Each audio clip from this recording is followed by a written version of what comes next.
idea of the film and you realize during the shooting that the director thinks about something else.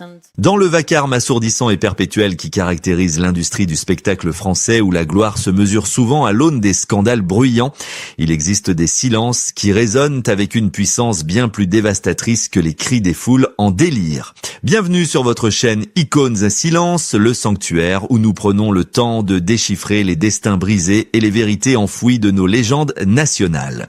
Aujourd'hui, nous allons écarter les rideaux de velours rouge pour pénétrer dans l'intimité blessée d'une femme qui a érigé la discrétion au rang d'art majeur. À 77 ans, alors que la plupart des grandes dames de son époque se retirent doucement dans la pénombre de l'oubli, Nathalie Baye a choisi de faire l'impensable. Elle a décidé de briser le sceau du secret qu'elle avait elle-même posé sur ses lèvres il y a plusieurs décennies pour révéler une vérité cruelle et nécessaire sur l'homme qui a marqué sa vie au fer rouge, le regretté Johnny Hallyday. Pendant près d'un demi-siècle, la France entière a observé avec fascination cette figure de l'élégance intellectuelle, cette actrice cérébrale aux 4 Césars qui semblait n'avoir rien en commun avec le dieu du rock aux excès légendaires. On s'est longtemps demandé quel mystère avait bien pu unir l'eau calme et le feu dévorant et comment cette femme à l'apparence si fragile avait pu survivre dans l'arène impitoyable du clan Hallyday. Mais lorsque l'idole des jeunes a rendu son dernier souffle, laissant derrière lui un chaos familial sans précédent et un testament qui reniait sa propre chair, Nathalie Baye a senti que son devoir de mère et de gardienne de la mémoire l'obligeait à sortir de sa réserve. Elle ne s'est pas levée pour réclamer de l'or ou des propriétés, car sa dignité ne s'achète pas, mais elle s'est dressée pour sauver l'âme d'un père que l'on tentait de dépeindre comme un monstre sans cœur. Avec une voix tremblante d'émotion, mais une détermination d'acier, elle a pointé du doigt les véritables coupables de cette tragédie posthume, désignant sans détour ces ombres malveillantes qu'elle appelle les loups qui ont profité de la faiblesse d'un homme malade pour le couper de ses racines. Pourtant, pour saisir toute la portée de cette accusation tardive, il ne suffit pas d'écouter la colère d'aujourd'hui, il nous faut impérativement remonter le cours du temps pour retourner là où tout a commencé, derrière les murs d'une villa où l'amour fou se disputaient à l'autodestruction. Qu'est-il réellement arrivé dans le huis clos de leur passion pour que Nathalie, pourtant follement amoureuse, finisse par commettre l'acte le plus déchirant de sa vie, s'enfuir avec sa fille sous le bras pour échapper à l'homme qu'elle voulait sauver? La réponse à cette énigme se trouve dans les replis d'une histoire que l'on croyait connaître, mais dont on ignorait jusqu'ici la terrible vérité. Pour mesurer l'ampleur de la tragédie qui allait suivre, il est impératif de s'immerger d'abord dans la lumière aveuglante de leur bonheur initial, car au tournant des années 80, Nathalie Baye et Johnny Hallyday ont incarné bien plus qu'un simple couple de stars. Ils représentaient l'union sacrée et improbable de 2 Frances qui s'ignoraient jusqu'alors, celle de la rive gauche intellectuelle et celle des stades en ébullition. Lorsque leurs destins se sont croisés sur un plateau de télévision en 1982, personne n'aurait parié un seul franc sur la longévité de leur idylle tant leurs univers semblaient incompatibles. Nathalie était la disciple rigoureuse de Truffaut, une femme qui chérissait le silence et la profondeur des mots, tandis que Johnny était ce monstre sacré dévoré par la foule vivant la nuit dans un tourbillon d'excès. Pourtant, c'est précisément dans cette différence abyssale que l'étincelle a jailli, car Nathalie a vu ce que personne d'autre ne voulait voir, la solitude immense d'un petit garçon perdu dans le costume d'un géant. Avec une douceur obstinée, elle a entrepris de sauver l'homme derrière l'idole en l'arrachant littéralement aux griffes de la nuit parisienne pour l'emmener dans un refuge inattendu au cœur de la Creuse. C'est là, dans une maison de granit austère située à Vallières, loin des paillettes et des courtisans, que le couple a vécu ce que l'on pourrait appeler leur âge d'or. Pour la première fois de sa vie, Johnny Hallyday a découvert le goût vertigineux de la normalité. Les habitants du village se souviennent encore avec émotion de ces scènes surréalistes où l'on voyait le dieu du rock pousser une brouette dans son jardin ou partager un repas simple au coin du feu dépouillé de ses artifices de scène. Nathalie avait réussi l'impossible, elle avait offert à Jean-Philippe Smet le droit d'exister sans être Johnny Hallyday, et durant ces quelques années bénies, le chanteur a semblé apaisé, comme si la présence rassurante de l'actrice suffisait à faire taire les démons qui le hantaient depuis l'enfance. Cette métamorphose intime a également rejailli de manière spectaculaire sur leur vie artistique, prouvant que l'amour peut être un puissant moteur de création. Nathalie a utilisé son influence pour ouvrir à son compagnon les portes du cinéma d'auteur, convainquant le légendaire Jean-Luc Godard de le faire tourner dans le film Détective, offrant ainsi à Johnny une crédibilité critique qu'il n'avait jamais eue. Mais le sommet émotionnel de cette période reste sans conteste la naissance de leur fille Laura en 1983. Cet événement a inspiré l'une des plus belles ballades du répertoire français, écrite par Jean-Jacques Goldman, où Johnny chante avec une vulnérabilité bouleversante ces mots qui résonnent aujourd'hui comme une prophétie. Laura, il y a tant d'hommes que je ne suis pas. Dans cet enregistrement mythique, on entend un père qui promet de protéger son enfant de ses propres failles, un père guidé par la sagesse de Nathalie. Tout semblait alors indestructible, comme si la force tranquille de Nathalie avait définitivement dompté la fureur de vivre du rocker. Cependant, ce que l'image d'Épinal ne montrait pas, c'est que le silence de la campagne qui soignait l'un commençait déjà à effrayer l'autre, et que l'ennui, ce poison lent, s'infiltrait déjà dans les fissures de ce bonheur trop parfait pour être vrai. Cependant, l'illusion de cette vie pastorale ne pouvait résister éternellement à la réalité brutale du show business, car le silence apaisant de la campagne qui avait tant charmé Johnny au début s'est progressivement transformé pour lui en un vide insupportable. L'idole des stades avait besoin de l'adrénaline de la foule et du vacarme de la nuit pour se sentir exister, et Nathalie a vu avec une impuissance grandissante les démons de son compagnon se réveiller un à un, transformant leur refuge sacré en une prison dorée. Ce n'était pas le manque d'amour qui creusait le fossé grandissant entre eux, mais l'impossibilité viscérale pour Johnny de vivre sans les excès qui nourrissaient sa propre légende. Très vite, la maison qui devait être un sanctuaire inviolable pour leur fille, Laura a vu revenir les ombres que Nathalie avait tant essayé de chasser, et les murs de granit n'ont pas suffi à retenir la tempête. Les courtisans, les faux amis et ceux que Nathalie nommera plus tard avec une amertume lucide, les loups ont recommencé à tourner autour du chanteur, sentant que la bête était vulnérable. Ils voyaient en Nathalie non pas une alliée mais un obstacle, une gardienne sévère qui les empêchait d'accéder à leur source de lumière et d'argent. Nathalie Baye s'est alors retrouvée terriblement seule, luttant contre un système tout entier qui profitait des failles de son homme. Elle n'était plus seulement une compagne amoureuse ou une mère dévouée, elle devait endosser le rôle épuisant de sentinelle tentant désespérément de filtrer les appels nocturnes et de protéger leur intimité des vautours qui ne voyaient en Johnny qu'une inépuisable machine à cash. L'atmosphère devenait irrespirable, chargée d'une tension électrique où chaque coup de téléphone pouvait annoncer une nouvelle dérive. L'épreuve la plus douloureuse fut sans doute celle du tournage du film Détective, où la réalité et la fiction se sont cruellement entrechoquées. Sur le plateau du légendaire Jean-Luc Godard, Nathalie devait non seulement assumer son rôle d'actrice face à un réalisateur exigeant, mais elle devait aussi porter à bout de bras un Johnny insécurisé, terrifié à l'idée de ne pas être à la hauteur de ce cinéma intellectuel. Elle devait être son coach, sa confidente et son bouclier, absorbant ses angoisses tout en cachant les sienne. Le soir venu, alors que les caméras s'éteignaient, elle retrouvait un homme que les paradis artificiels éloignaient de plus en plus de la réalité. Elle a compris douloureusement au fil de ces nuits blanches que l'amour, aussi puissant et sincère soit-il, ne suffit pas toujours à sauver quelqu'un qui refuse inconsciemment d'être sauvé. Nathalie sentait que l'équilibre précaire qu'elle avait construit pour protéger sa fille était sur le point de s'effondrer comme un château de cartes. Elle aimait éperdument l'homme tendre et timide qu'était Jean-Philippe Smet, mais elle était en train de se faire dévorer vivante par le monstre sacré et incontrôlable qu'était devenu Johnny Hallyday. C'est dans ce climat de solitude glaciale au milieu de la foule que la décision la plus difficile de sa vie a commencé à germer dans son esprit. La rupture qui a fini par éclater en 1986 ne fut pas un simple divorce de célébrité dont les magazines se repaissent, mais un véritable déchirement intime qui a laissé des cicatrices indélébiles dans le cœur de ces deux amants.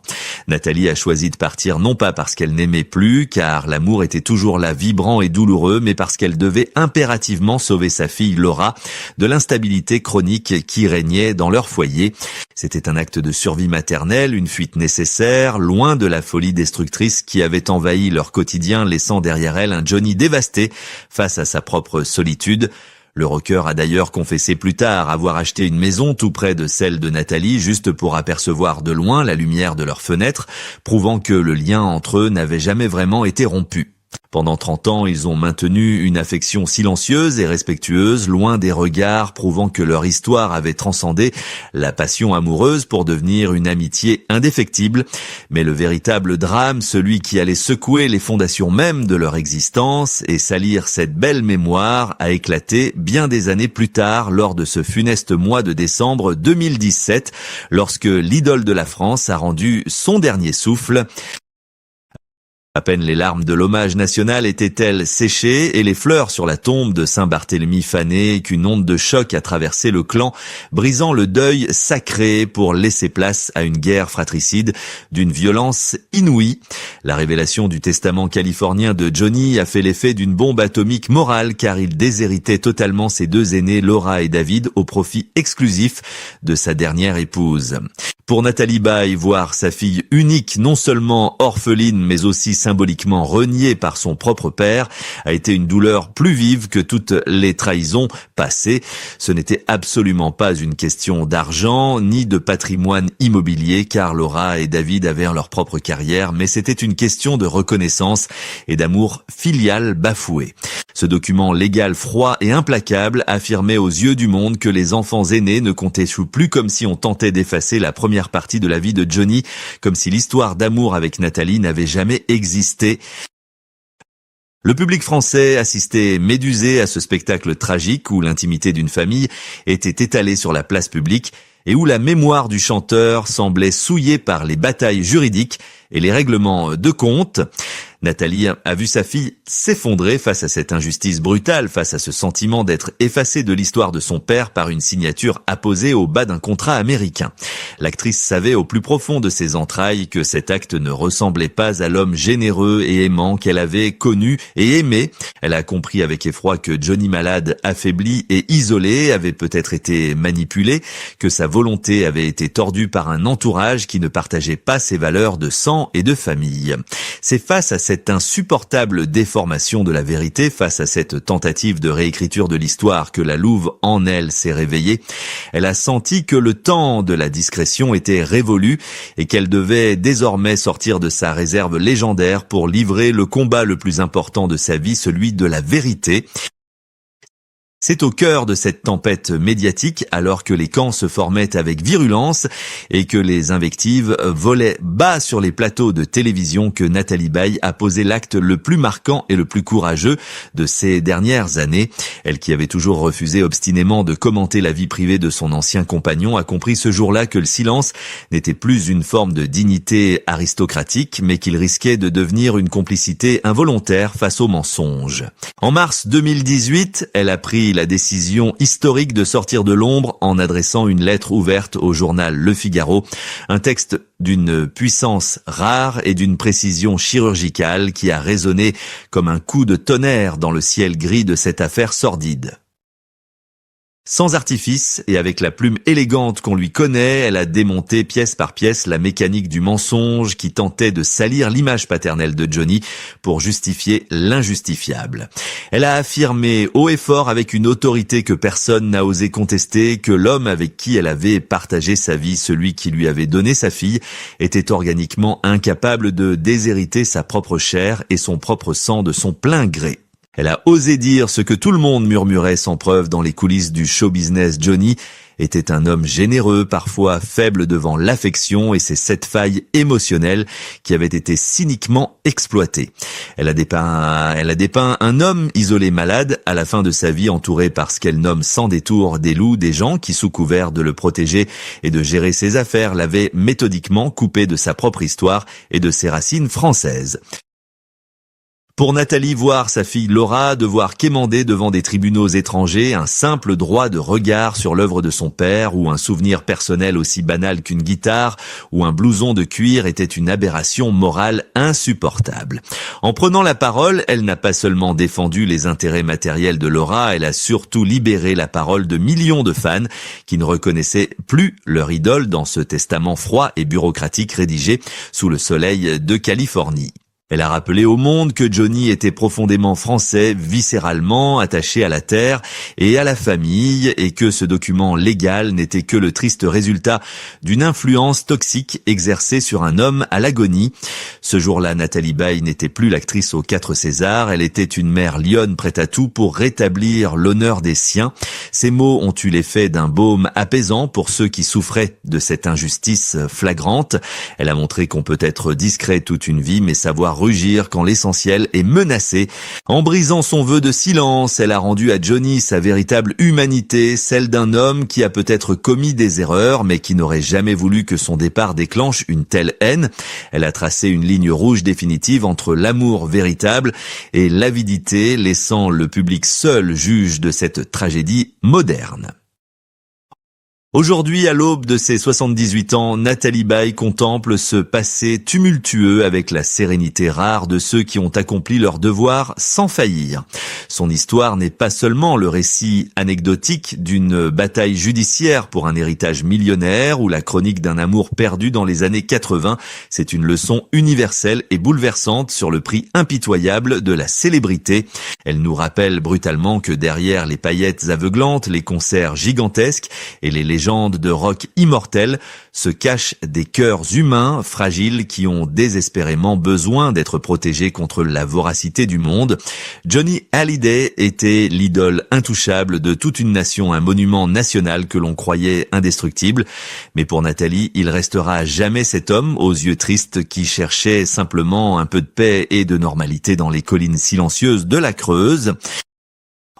En brisant le silence au crépuscule de sa vie, elle nous a offert le plus beau des épilogues qui soit non pas une vengeance amère contre ceux qui l'ont blessée, mais une véritable réhabilitation de la mémoire. Elle nous a appris que la véritable loyauté ne consiste pas à se taire quand l'injustice règne en maître, mais à avoir le courage de parler quand la dignité de ceux qu'on a aimés est menacée par le mensonge, alors que les lumières s'éteignent sur cette saga familiale complexe. Une question demeure pour nous spectateurs et témoins de ces vies extraordinaires. Sommes-nous prêts à écouter la vérité des êtres humains avant qu'ils ne deviennent des mythes figés dans le marbre froid de la postérité? Sommes-nous capables de voir la détresse derrière le sourire de nos idoles?